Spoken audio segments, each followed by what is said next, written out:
Alors, un disjoncteur moteur est un organe de protection dont la fonction est d'interrompre le courant électrique en cas de surcharge ou de court-circuit. C'est donc un dispositif magnétothermique.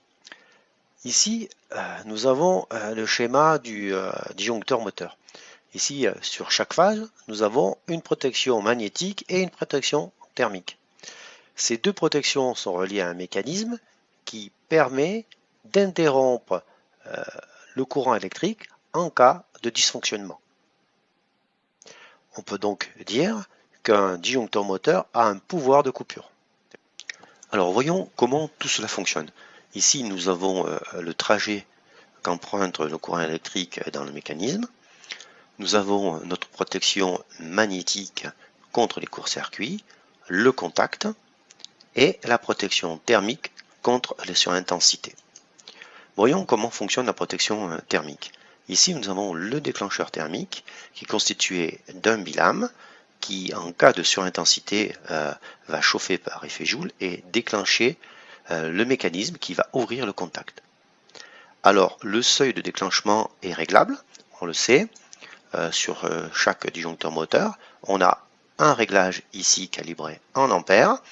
Alors, il y a une plage de réglage, par exemple de 1 ampère à 4 ampères. Ce réglage doit être conforme à ce qui est noté sur la plaque signalétique du moteur. Si sur la plaque signalétique il est marqué un ampérage nominal 3 ampères, on doit le régler ici et ici par exemple à 3 ampères, ni plus ni moins. Maintenant, voyons comment fonctionne le disjoncteur moteur. Alors, le bilame ici chauffe, il va se déformer, va attirer la pièce vers le bas et ouvrir le contact.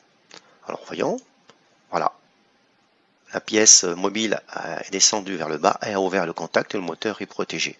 On peut revoir, ici le moteur fonctionne correctement, il chauffe anormalement, enfin du moins il force anormalement, le bilame chauffe, l'intensité réglée est dépassée et le disjoncteur moteur coupe le moteur et le protège.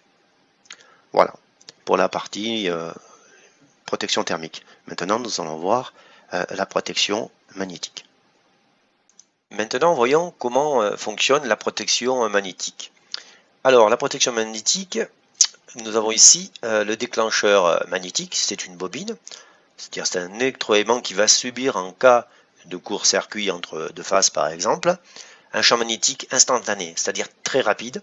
Il va actionner cette pièce mobile qui, elle, va permettre l'ouverture du contact. Alors, voyons un peu comment ça fonctionne. Ici, tout va bien, le moteur est enclenché, il y a court-circuit, la partie mobile appuie sur cet élément et va ouvrir le contact. On peut revoir, ici tout fonctionne bien, court-circuit et disjonction et le moteur